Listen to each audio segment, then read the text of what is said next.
And staying with the Senate, we have our mobile journo, Marymon Ray is there right now. Marymon, alam mo, ang daming ganap dyan sa Senado, pero umpisahan natin doon sa mga reaksyon ng mga senador sa statements ng Chinese Embassy when they called the resolution a political stunt. At ang sabi pa nila, ito daw mga legislators natin, repeatedly,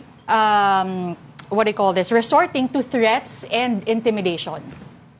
Denise, Danny, magandang hapon. Kani-kanina lang sakto nakapanayam ng media si Senate Committee on Foreign Relations Chair Senator Erwin Tulfo at ang nasabi niya, karapatan daw ng Senado na maglabas ng kanilang mga posisyon, especially ng resolution on issues surrounding the country. Kasama na dyan yung girian patungkol sa West Philippine Sea. At ang sinasabi pa nga ni Senator Erwin, lahat ng kanilang ginagawa, ito rin daw ay nasasakop ng freedom of expression, na wala naman daw nililimitahan ang saligang batas na kailangan pagka naka-uniforme raw ba, may limitasyon dito. Siguro kung diplomat, baka iba raw ang usapan. Ito kasi ang context nito, yung tungkol naman kay Philippine Coast Guard spokesperson for the West Philippine Sea, Commodore J. Tariela, na tinitignan ng Chinese Embassy na may pagkamalisyoso daw yung pagsagot ni Commodore Tariela. Ang sabi dito ni Senator Tulfo, hindi naman daw siya diplomat siya ay representative ng Coast Guards na ngayon nagpapatrol, na pinoprotektahan at dinedepensahan ang WPS laban sa ibang mga pangangatawan or ng Chinese Coast Guard vessels. So kung ang sabi ni Senator Erwin, kung meron daw taong pwede magsalita tungkol dyan, that would be Commodore Tariela. And siguro kung diplomat daw si Tariela, baka raw ang iba ang usapan nun. Siyempre, iba ang ine-expect na pagkilos, pananalita doon sa host country pagka pumunta yung diplomat. Pero since nandito at na-witness mismo, naranasan mismo ng Coast Guard sila Tariela kung ano yung nangyayari sa WPS, parang may karapatan daw siyang magsalita. At ang sinasabi naman sa isang pahayag ni Senator Risa Hontiveros, legitimate at saka appropriate tool for legislators to express concern over actions that affect the Philippine seas, etong nilabas nilang resolution. So wala silang nakikitang mali siya doon, yun lang din daw talaga yung kanilang magagawa, lalo pat hindi na raw biro ang nangyayari sa West Philippine Sea. Denise. Marymon, sorry, isisingit ko lang yes, Commodore Tariela is not a diplomat, but as a representative of the PCG, there is no actual rule as well na pwede niyang sabihin yung kanyang mga sinabi, because he also spoke to sila Manong Ted, I believe this was yesterday or 2 days ago, na sinasabi niya, matagal niya nang ginagawa to, even in a classroom setup, bakit ngayon lang daw nasita? Yun nga, Denise, ang sabi pa nga ni Senator Tulfo, tinignan niya lang kagabi yung Constitution. Wala naman daw nakalagay doon na footnotes na kapag naka-uniform daw ba, may limitations kapag galing daw ba sa Coast Guard, may limitations yung pagsasalita. Kasi nga raw lahat ng mga ito naman, nakikita niya, pinoprotektahan ng saligang batas ng Konstitusyon. Kaya nakikita niya na kung ito daw yung nararanasan at ito yung nakikita ni Commodore Tariela, may karapatan daw siyang magsalita tungkol dyan. At ang sinasabi pa nga dito ni Senator Tulfo, sila namang mga senador, ngayon, ipinapaubaya rin ng komite sa Department of Foreign Relations, yung Department of Foreign Affairs rather, kung ano yung sunod na aksyon na gagawin. Kasi inaantabayanan na rin nila ngayon yung pagbubuo talaga ng Code of Conduct na magtutukoy sa kung ano nga ba, paano nga ba yung magandang pakikitungo ng mga karating bansa pagdating sa usaping ng pandagat. Yung ang sabi ni Senator Tulfo dyan, paubaya daw muna sa DFA at mukha naman so far, amenable naman daw ang bansang China dito, kaya he's hoping for the very best patungkol sa isyong ito. Marymon, ano yung totoong threat of this specific issue? Meron bang threat na madidelay yung code of conduct, or is this just a diplomatic issue, and do you feel that it's already toning down na natatapos na tong issue na to? Or may escalate pa ba to? Dani, kasi sa pagbabantay din natin on the defense side, yung Code of Conduct kasi medyo ilang taon na rin yung lumilipas na binubuo talaga ito. So that includes din yung ilang mga bansa, so Vietnam, Brunei, ang Pilipinas, ang China. And ang pinaka-problema rin kasi dito is the technicalities, especially na on a certain perspective sa ibang mga bansa, kailangan nilang kunin talaga yung magiging opinion nila para mabuo itong COC or Code of Conduct. Pero yun nga, ang nasabi naman daw ni Secretary Lazaro dito kay Senator Tulfo, mukhang amenable naman ang bansang China dito sa Code of Conduct. Kaya ang inaasahan na lang nila, sana hindi na mag-escalate further, lalo pa ang sinasabi naman ni Senator Erwin, ang gusto lang naman nilang mangyari dito, maprotektahan daw yung mga mangingisda, hindi raw sila pagbabawalan sa freedom of navigation doon sa karagatan, at wala nang masasaktan pa sa isyung ito. Sorry, Marymon, one more, no? Humihiling ba ang China ng formal apology? And at this point, of course, J. Tariela is not issuing an apology. What's the status there? Yan yung isa sa pinaka nakikita din ngayon ng mga senador na naging problema. Though, for example, nung sa plenary session na sinasabi nila Senator Kiko Pangilinan, parang ang dapat pong tiryahin talaga dito yung pambabatikos ng Chinese Embassy laban sa mga institusyon o kaya naman sa mga opisyal ng ating gobyerno na pinoprotektahan lang ang karapatang pandagat ng Pilipinas. Yun nga etong si Commodore Tariela, he's staying very strong on his note na yung kanyang pinaglalaban ay yung karapatan ng Pilipinas, karapatan ng bansa. It doesn't mean no other malicious intent. Pero yun nga lang, on the side of the Chinese Embassy, mukhang nakikita nila may malisyosong intent talaga itong mga pagtugon ng ating mga opisyal patungkol dyan. So kasama na dyan, itong Senate Resolution na inadopt ng Senado, yung Senate Resolution number 256 na expressing the sense of the Senate tungkol nga sa pambabatikos ng Chinese Embassy. And nagkaroon pa nga dito ng pag-iimbita si Senator Rodante Marcoleta to a healthy debate daw patungkol sa issue na to, kung saan si Justice Carpio tinanggap niya yun. Pero so far, on this side of Senator Marcoleta, wala pa tayong nakukuhang tugon kung moving forward, matutuloy nga ba itong debate tungkol sa issue na ito. Okay, Merimon, since nabanggit mo na rin si Carpio, pag-usapan natin si Justice Carpio at pati na rin si Justice Azcuna dahil parang dalawa sila na magkaibang pinanggagalingan in terms of talking about what do you call this? The anti-dynasty Political bill. Oh, dynasty sorry, bills. pihit lang ako ng konti. The anti-political dynasty bill. Ano ba yung sentimiento ng dalawa?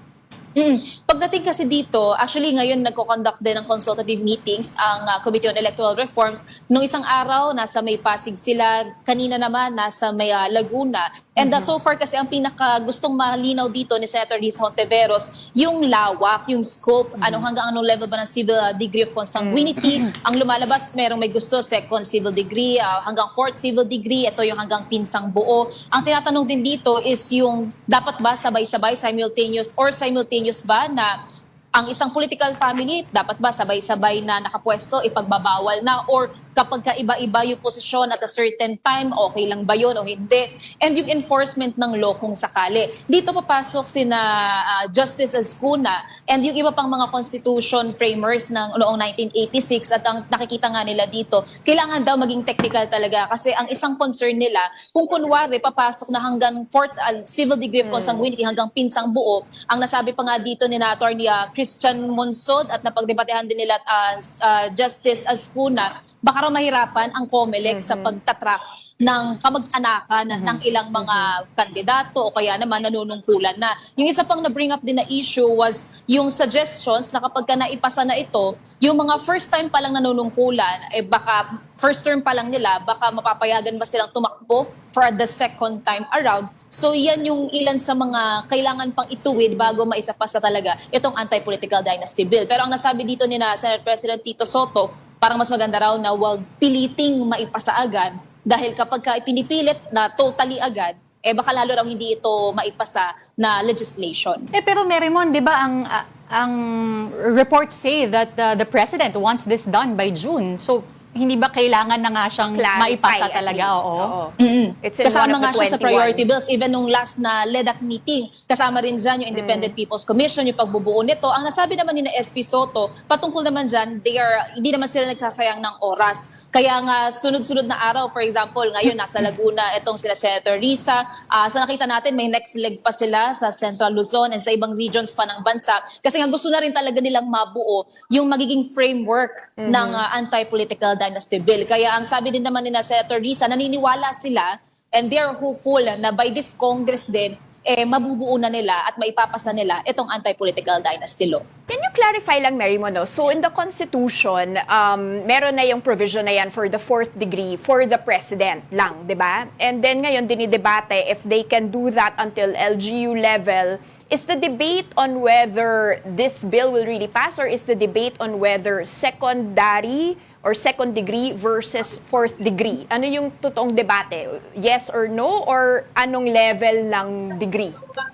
Kung sa nais na maipasa yung anti-political dynasty bill, marami mga senador talaga, in fact majority gusto talaga nilang maipas na to.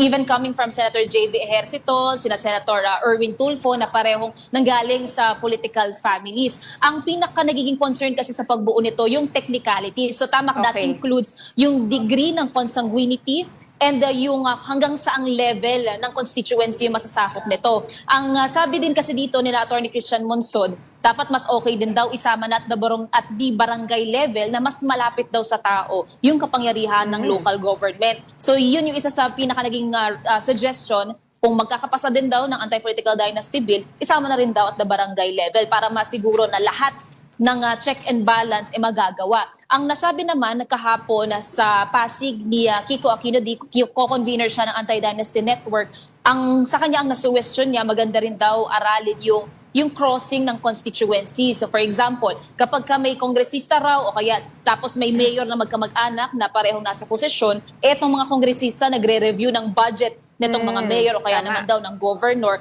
may conflict daw doon. Kaya yun yung ilan sa mga nagiging concern ngayon na kailangang linawin para masiguro na kapag in-implement na anti-political dynasty bill or law, walang matatamaan or dapat malinis na talaga yung pag-opisina ng mga magiging kandidato o mamumulitiko. Okay, Marymon, pihit ulit tayo dun sa usapin naman ng online gambling. Balita ko, kanina umaga ay may nasabon kagad itong si Senator Raffy Tulfo. Oo, kanina sa pagsisimula nung pagdinig ng Committee on Games and Amusement, nagpa-play agad ng live stream na during that time naka-live stream yun, nasabong itong si Senator Raffy Tulfo. And ang sinasabi niya, itong sabong na to, yung event ay galing sa malaki, sa kingpin daw ng sabong industry na kine-question niya, over 1.3 billion pesos ang budget, ang intel funds na meron ng kapulisan. And starting last year, bakit hanggang ngayon daw, hindi raw nasusugpo itong mga malalaking pangalan. Ang nabalita naman kasi ng PNP, doon sa kanilang e-sabong monitoring, around lagpas 7,500 na yung kanilang na-surveillance and halos maubos na nila yung 7,000 na yun na pinag-take down ng mga website, ng mga platform. Yun nga lang, ang nagiging concern nila dito na nakita rin ng CICC, ng DICT, nagkakaroon ng rebranding. So pagkatapos, pag na-take down daw itong mga website or platforms, magbubukas daw sila ulit ng bago, either ibang pangalan, o kaya naman ang mangyayari, nagpakita pa si Senator Sherwin ng example, open ngayon yung website. Tapos nung nabalitaan daw na may hearing ang Senado, biglaan daw naka-take down yung website na yun. Kaya ang sinasabi dito ni Senator Tulfo, hanggat maaari daw, pugsain na lahat. Small operators man daw yan ng sabong, big operators man daw yan ng sabong. Kasi as long as nandyan daw yung mga yan, very prone daw sa kahirapan at naa-addict daw lalo ang kabataan, lalo na kapag may access daw sila sa internet. At ang sinasabi naman din dito ng PAGCOR, yung pag-i-issue din nila ng lisensya, binabantayan din nila ito, lahat din daw ng illegal gambling websites or platforms, tinitake down na nila. And malaking bagay din kasi meron na rin silang system online na mas napapabilis yung pag-track at pag-monitor ng mga website na lisensyado o kaya naman hindi. Marymon, pahabol lang mabilis. Identified na ba nila kung sino yung sinasabi nilang may-ari nito? May mga nabanggit kasing pangalan, itong sina Senator Tulfo, pero ang nabanggit niya to be specific, Region 3, Region 4, Central Luzon, so it's CARC.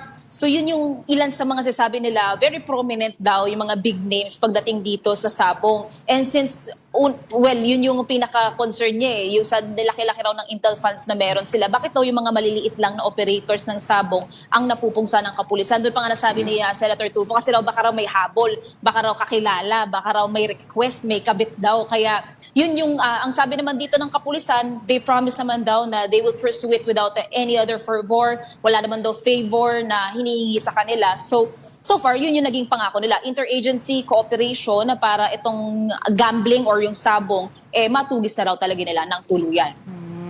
Parang flood control lang, yung big fish wala pa rin. But anyway, thank you for your update. That was our mobile journalist, Marymon Reyes, reporting to us live from the Senate.